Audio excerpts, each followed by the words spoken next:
यार एक मैंने पर्सनल लोन लिया था। बैंक ने जब लोन लेने गया तो बैंक ने तो बहुत अच्छी अच्छी मीठी मीठी बातें बताई, बहुत बेनिफिट्स बताए इसके। और जब लोन ले लिया, जब डिसबर्समेंट हुआ तो उसने 20-25 हज़ार रुपये उसने काट रखे थे। उतना कम से लोन मुझे दिया। समझ में नहीं आ रहा है हम क्या करें। ऐसा बहुत लोगों के साथ होता है, क्योंकि क्या होता है कि लोगों को लोन के बारे में तो पता नहीं होता, डिटेल पता नहीं होता कि क्या क्या होता है, और चले जाते हैं बैंक में लोन लेने। बैंक वाले अपने फ़ायदे के अपने हिसाब से बेवकूफ़ बना देते हैं। और उसके बाद जब लोन ले लेते हैं और जब चुकाने लगते हैं तब पता चलता है कि हम लोग ठगे जा चुके हैं। तो आज इस वीडियो में हम लोग जानेंगे कि अगर हमें पर्सनल लोन लेना है तो हमें कौन कौन सी बातें पता होनी चाहिए, जो हम लोग बैंक के पास जाके पूछें और वो सावधानियां बरतें जिससे हमें आसानी से अच्छा लोन मिल जाए, कम इंटरेस्ट पे, कम प्रोसेसिंग फीस देके, जिसे हमें बाद में ना पछताना पड़े। और नहीं तो आप अपने फ्रेंड्स, अपने रिलेटिव्स को सबको गाइड कर सकते हैं कि अगर आपको पर्सनल लोन लेना है तो उसका डिटेल जानना है तो भाई मुझसे लो। इतना आप नॉलेज गेन कर लेंगे, एक्सपर्ट बन जाएंगे। तो चलिए शुरू करते हैं इस वीडियो को। सबसे पहले व्हाट इज पर्सनल लोन? ये पर्सनल लोन क्या है? द पर्सनल लोन एक अनसिक्योर्ड लोन है। अनसिक्योर्ड लोन होता है जिस लोन के लिए हमें कोई चीज़ गिरवी नहीं रखनी पड़ती। जैसे कि होम लोन लेते हैं तो घर गिरवी रखता है, कार लोन लेते हैं तो कार गिरवी रखते हैं, गोल्ड लोन लेते हैं तो गोल्ड गिरवी रखते हैं। तो ऐसा ही होता है। तो ये सिक्योर्ड लोन हुआ। अगर जिसके लिए कोई गिरवी नहीं रखना पड़े तो अनसिक्योर्ड हुआ। तो पर्सनल लोन के लिए कोई भी गारंटी, कोई भी सिक्योरिटी नहीं देनी पड़ती, तो इसलिए ये अनसिक्योर्ड लोन के कैटेगरी में आता है। पर्सनल लोन लिया जा सकता है जिसके बहुत सारे कारण हो सकते हैं। जो कुछ कारण इस प्रकार है, जैसे पे ऑफ द हायर इंटरेस्ट डेब्ट। कोई ऐसा डेब्ट है जिसका इंटरेस्ट ज़्यादा लग रहा है, उसके लिए लोन ले सकते हैं। कोई मेडिकल एक्सपेंस है, उसके लिए लोन ले सकते हैं। कोई ऐसा होम इंप्रूवमेंट कुछ कराना है, कुछ रेनोवेशन कराना है, उसके लिए ले सकते हैं। कोई इमरजेंसी कुछ है, उसके लिए आप पैसे ले सकते हैं। कवर ऑफ द फ्यूनरल, कोई ऐसा फ्यूनरल होता है उसके लिए ले सकते हैं। मूविंग कॉस्ट के लिए, कहीं एक जगह से दूसरी जगह जाना हो, कहीं शिफ्ट होना हो, उसके लिए ले सकते हैं। टू टेक वेकेशन, कोई वेकेशन पे जाना है उसके लिए आप लोन ले सकते हैं। ये to pay off for a wedding, to pay off for a wedding, शादी है तो उसके लिए भी पर्सनल लोन ले सकते हैं। ETC बहुत सारे और भी बहुत सारे कारण हैं जिसके लिए आप पर्सनल लोन इजीली ले सकते हैं। किस लिए ले सकते हैं ये तो हमने समझ लिया, लेकिन अब समझेंगे कि इसके प्रॉज क्या होते हैं, इसके बेनिफिट क्या होते हैं, पर्सनल लोन के बेनिफिट। तो ये फटाफट जान लेते हैं हम लोग। तो पर्सनल लोन का बेनिफिट ये होता है कि इंस्टेंट अप्रूवल होता है। ये बहुत फास्ट अप्रूवल होता है, क्योंकि इसमें कोई सिक्योरिटी रखनी नहीं पड़ती, बस आपको पेपर जमा करने होते हैं, अप्रूवल फटाफट हो जाता है। अनसिक्योर्ड लोन है, एक ये भी बेनिफिट है, अगर आपके पास अनसिक्योर्ड लोन है, कुछ गिरवी रखने की जरूरत नहीं है। No need to disclose end use of the loan. मतलब इसका मतलब ये हुआ कि ये लोन लेते हैं, जैसे होम लोन लेते हैं तो घर खरीदेंगे तब भी होम लोन मिलेगा, कार लोन लेंगे, कार खरीदेंगे तभी कार लोन मिलेगा, बाइक खरीदेंगे, बाइक लोन लेंगे, बाइक खरीदेंगे तभी बाइक लोन मिलेगा। लेकिन पर्सनल लोन में ऐसा कुछ नहीं है। आप पर्सनल लोन बिना कोई अपना कारण बताए भी ले सकते हैं। अगर एक कारण बता के पर्सनल लोन ले लिए तो आप दूसरे कारण में भी इसको यूज कर सकते हैं, दूसरे काम में भी। मानिए आप हॉस्पिटल बोल के पर्सनल लोन ले लिए, हॉस्पिटल एक्सपेंस बोल के, तो आप इसको घूमने जाने के लिए भी खर्च कर सकते हैं। बैंक आके आपसे नहीं पूछेगा कि पैसा कहाँ खर्च किए। तो ये भी इसका एक बेनिफिट है। और easily can be approved if CIBIL is okay. इसका मतलब क्या है कि अगर आपका सिबिल ओके है ना तो ये लोन फटाफट मिल जाता है। सिबिल स्कोर अगर आपका 750 प्लस है तो ये फटाफट आपको लोन मिल जाता है, कोई दिक्कत नहीं है। लोन कैन बी अप्रूव्ड, अगर loan can be approved if salary more than 20,000। अगर सैलरी आपका 20,000 से ऊपर है तो ये लोन इजिली मिल जाता है। इसमें नो ग्रांटर रिक्वायर्ड, इसमें कोई ग्रांटर की ज़रूरत नहीं होती। जैसे काफ़ी लोनों में 1-2 ग्रांटर मांग लेते हैं बैंक कि भाई ग्रांटर का साइन कराओ। इस लोन में ग्रांटर की रिक्वायरमेंट नहीं होती। कोई बैंक मांग सकता है, गवर्नमेंट बैंक कोई है तो। फाइनेंसिंग अप टू 25 लाख रुपए तक, ये जो पर्सनल लोन है 50,000 से लेकर 25 लाख तक पर्सनल लोन इजीली मिल सकता है आपको। बैंक इतना दे देता है। मिनिमम पेपर वर्क, इसमें जो काफ़ी कम पेपर वर्क होता है, क्योंकि इसमें ज़्यादा कुछ करना ही नहीं था, ना सिक्योरिटी है ना कुछ है, तो कम आप अपना आधार कार्ड, पैन कार्ड और आपका सैलरी प्रूफ और ये सारा कुछ जमा कर दीजिए। एलिजिबिलिटी चेक होगी, अगर आपका ओके है, सिबिल ओके है, तो आपको लोन इजीली मिल जाएगा। ये शॉर्ट टर्म रीपेमेंट टेनर्स होता है जो 1 साल से लेके 5 साल तक के बीच में होता है। इसके बीच में आपको लोन चुकाना होता है। तो ये भी एक फ़ायदा है। कम टाइम के लिए अगर लोन मिलेगा तो आपको इंटरेस्ट कम देना पड़ेगा, तो ये भी एक फ़ायदा है। तो ये बात कर लिए हम लोग प्रॉज के बारे में। अब बात करते हैं कॉन्स। भाई प्रॉज तो अच्छे लगे, आप कॉन्स भी पता करते हैं कि भाई क्या है। Accrue high interest charge, personal loan का सबसे बेकार चीज़ यही है जिसके चलते पर्सनल लोन को लोग बेकार मानते हैं। इसका इंटरेस्ट रेट बहुत हाई लगता है। इवन आप जो होम लोन लेते हैं उस होम लोन के रेट से 3 से 10% तक ज़्यादा इंटरेस्ट इसका लग सकता है। मानिए आपको होम लोन 8% में मिलता है, तो आपको पर्सनल लोन 11% से लेकर 18% तक का इंटरेस्ट रेट पे मिलेगा। तो एक ये बहुत बड़ा कॉन्स है इसका। और उसके बाद come with fees and penalties, इसमें फीस पेनाल्टीज बहुत ज़्यादा लगती है। मान लीजिए कोई EMI आप डिफ़ॉल्ट कर देते हैं तो उसका डिफ़ॉल्ट के चार्जेस तो लगेंगे ही लगेंगे, अगर थोड़ा सा गैप ज़्यादा कर देते हैं उसको पे करने में तो आपको आउटस्टैंडिंग अमाउंट जो होता है उस पर आपको पेनाल्टीज इंटरेस्ट 2 से 3% ज़्यादा लगा देंगे उस पर। तो ये एक इसका कौन सा है। लीड टू क्रेडिट डैमेज, ये जैसे कि आपके क्रेडिट के ऊपर मिलता है, कोई आप सिक्योरिटी नहीं रखते पर्सनल लोन के लिए, तो अगर ये डिफ़ॉल्ट कर दो तो इमीडिएट आपका क्रेडिट स्कोर हिट करता है, सिबिल।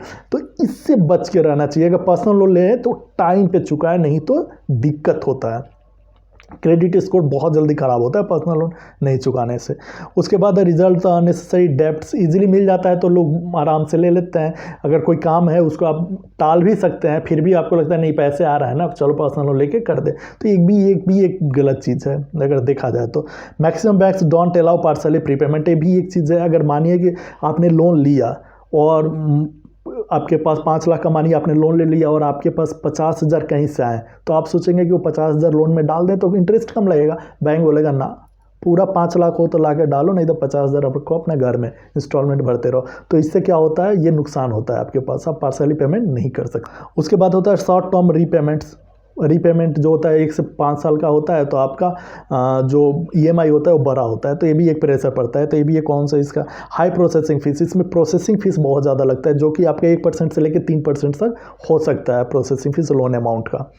और लॉक इन पीरियड, इसमें क्या होता है कि नॉर्मली जब आप लोन ले लें, अगर मानिए 1-2 महीने बाद आपके पास कहीं से पैसा आ गया, आप चुकाने ले जाओ पूरा पैसा बेच तक, वो बैंक आपको बोलेगा नहीं 1 साल बाद आना, अगर 12 महीने का लॉक इन पीरियड है तो। और मैक्सिमम बैंक 1 साल का ही लॉक इन पीरियड देते हैं, मतलब 1 साल के अंदर आप लोन चुका नहीं सकते, आपके पास पैसा आ भी जाए फिर भी।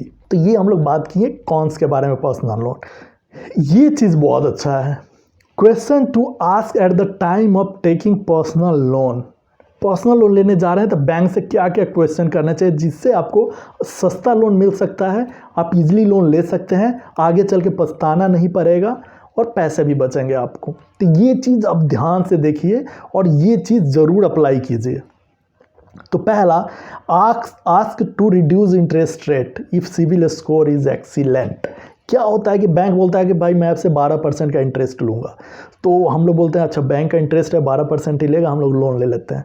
अगर आपका सिबिल स्कोर अच्छा है, मानिए 800 प्लस है, ये 780 790 है, उससे जाके बोलिए कि भाई मेरा सिबिल अच्छा है, ठीक है। सिबिल मतलब आपका क्रेडिट हिस्ट्री अच्छा है, आप पैसा चुकाओगे, आपको रिस्क कम है क्योंकि मैं अच्छा आदमी हूँ फाइनेंशियली, तो आप मुझे इंटरेस्ट रेट कम करो मेरे। 1% तो इजीली वो कर देते हैं कम। क्यों? क्योंकि आपका रिकॉर्ड अच्छा है, आप पैसा चुका दोगे। और वो ज़्यादा पैसा क्यों ले रहे हैं पर्सनल लोन पे? क्योंकि उनका रिस्क है कि उनका पैसा वापस नहीं आएगा, इसीलिए तो ज़्यादा ले रहे हैं। लेकिन आपका क्रेडिट हिस्ट्री जब अच्छा है तो आप बोलोगे भाई क्रेडिट हिस्ट्री अच्छा है, आपका रिस्क कम है यार, मैं अच्छा आदमी हूँ फाइनेंशियली, तो आप इंटरेस्ट रेट कम चार्ज करो मेरे पे। तो 1% तक वो इंटरेस्ट रेट डाउन कर देते हैं नॉर्मली। दूसरा, ask to reduce processing fees.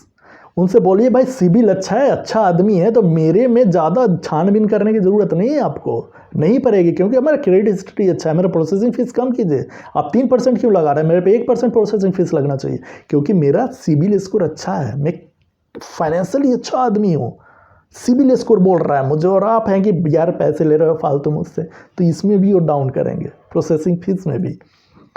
उसके बाद है partly prepayment can be done. Bank से जाके पूछिए कि भाई पार्सली प्रीपेमेंट कर सकता हूँ, मानो लोन ले लिया कहीं से 20,000 आए तो डाल सकता हूँ, ये पहले क्लियर करो। अगर नहीं है तो उसे फोर्स करो, बोलो भाई मुझे लोन नहीं लेना। ट्राई करने में क्या जाता है, कहीं मान जाए, नहीं तो ये चीज़ पहले क्लियर कर लो, ठीक है। उसके बाद प्रोसेसिंग फीस ज़रूर पूछ लें कि कितना प्रोसेसिंग फीस वो चार्ज करते हैं, उसके बाद उस पर रिड्यूस उसको कराइए, उसके बाद प्रोसेसिंग फीस दीजिए। Prepayment charges and force close charges, ये क्या होता है? जब हम लोग लोन को प्रीपेमेंट करने जाते हैं या उसे ख़त्म करना चाहते हैं, तो पैसा मेरे पास कहीं से आ गया हम लोग के पास, तो हम लोग पैसा डाल के उसको ख़त्म करना चाह रहे हैं, बैंक बोलता है कि ना ऐसे नहीं, जितना आउटस्टैंडिंग है उसका 5% और दो मुझे, उसके बाद ही क्लोज कर सकते हो। वो नॉर्मली 3 से 5% तक होता है, आजकल 5% तो स्टैंडर्ड हो रखा है। तो जब प्री पेमेंट करना है तो प्री पेमेंट करने का भी पैसा ये लोग मांगते हैं। तो ये चीज़ लोन लेते समय ही पूछ लीजिए कि भाई तेरा कितना पैसा तू लेगा, अगर मानो प्री पेमेंट करेंगे तो तेरा प्री पेमेंट करेंगे तो तू कितना पैसा लेगा, तो ये शुरू में ही पूछ ले। उसके बाद है चार्जेस और पेनाल्टीज इफ ईएमआई डिफ़ॉल्ट्स। अगर मैं कोई ईएमआई डिफ़ॉल्ट करता हूं तो तू कितना पैसा लेगा, क्या पेनाल्टी चार्जेस होंगे, क्या इंटरेस्ट चार्जेस होंगे, क्या रिजल्ट होंगे उसके, ये सारा कुछ पहले पूछ लें। उसके बाद personal loan insurance is compulsory, ये चीज़ बिल्कुल पूछें कि भाई नहीं तो क्या करते हैं, बैंक ऑटो इंश्योरेंस करके आपके लोन में से माइनस करके आपका लोन डिसबर्स कर देंगे। और एक बार लोन हो गया ना, और एक बार इंश्योरेंस हो गया ना, पैसे रिफंड कराना बहुत मुश्किल होता है, वो इंश्योरेंस कैंसिल कराना बहुत मुश्किल होता है। तो आप पहले ही क्लियर करें कि क्या कंपल्सरी है इंश्योरेंस। अगर कंपल्सरी है भाई मुझे नहीं लेना, या अगर इंश्योरेंस आपको लगता है कि इंश्योरेंस लेना चाहिए तो इंश्योरेंस ले भी सकते हैं, ये अच्छी चीज़ होती है। आजकल क्या होता है कि लोन का भी इंश्योरेंस होता है, ये बैंक सीज कर देता है कि अगर आपके साथ कोई मिसहैपनिंग हो जाए तो बैंक का पैसा इंश्योरेंस कंपनी से रिकवर हो जाए, तो बैंक भी इंश्योरेंस कर देता है लोन का। तो ये चीज़ आप क्लियर कर ले कि भाई इंश्योरेंस इसमें इंक्लूड है, कितना चार्जेस है, अगर इंश्योरेंस आप कंपलसरी है तो इसका प्रीमियम कितना लगेगा, ये सारा कुछ पूछ ले। अब इस आपके पास ये भी ऑप्शन होता है कि आप इंश्योरेंस ले भी सकते हैं या नहीं भी ले सकते हैं, या आपकी जो रिक्वायरमेंट है उसके हिसाब से आप कर सकते हैं। Any offer by bank, loan लेते समय ये पूछ लीजिए कि भाई तेरा तो ठीक है मैं लोन लेने आया हूँ, कोई ऑफर चला रहा है कि, अगर कोई ऑफर चला रहा है तो भाई बता दे मुझे ना, उस ऑफर का बेनिफिट मैं भी तो ले लूँ।